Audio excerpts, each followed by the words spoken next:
Now we're at Kenya Mohair Spa. And listen, y'all, every time I hear about Kenya's hairline, the Kenya Mohair Care chant, it lives rent free in my head. And I'm just like, Kenya Mohair Care, Kenya Mohair Care. Am I the only one? But anyways, the spa looks gorgeous. And, Kelly comes in, Kenya gives her a tour. Kenya was like, girl, why do you have a bodyguard? And Keli drops a bombshell that her ex-husband threatened her in court, y'all. In court. The man had the nerve to threaten to take this lady's life in court. Y'all, this is serious. She shared with us that she has a restraining order against him, and currently he has no access to the kids because of the threats.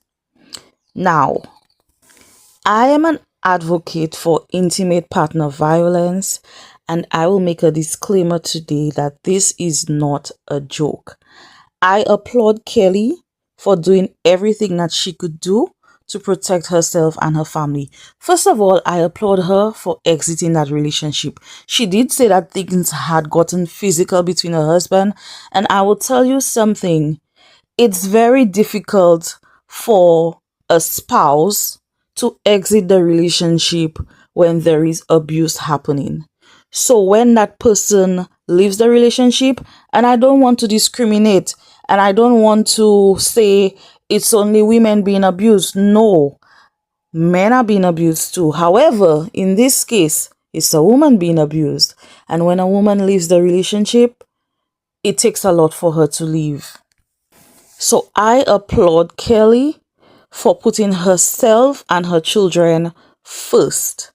It's scary, and no one should have to live in fear.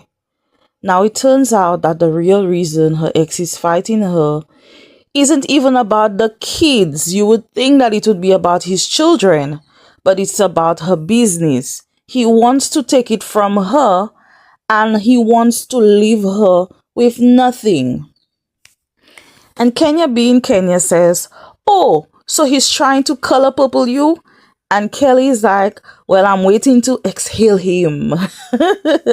I love that they had a little kiki moment too, just to lighten things up a little bit, because I could imagine how scary that is for Keli to be experiencing. And especially because she's on a public platform now, the show, which means that there will be more exposure to her life and everything that she's going through in the midst of such a terrible divorce. We also get a very vulnerable side of Kenya in this moment. She reveals that she has put her daughter's college fund into a business, and she's terrified that it won't work. She said she's scared, and I love when Kenya gets vulnerable first and she lets us in. And I feel like Keli gave her a safe space and a safe environment for her to open up. I felt for her in that moment, and Keli was being so supportive. She was hyping her up. She was reminding her that she has it, she can do it, and she was just speaking life into Kenya. And I love that. This is what we would love to see.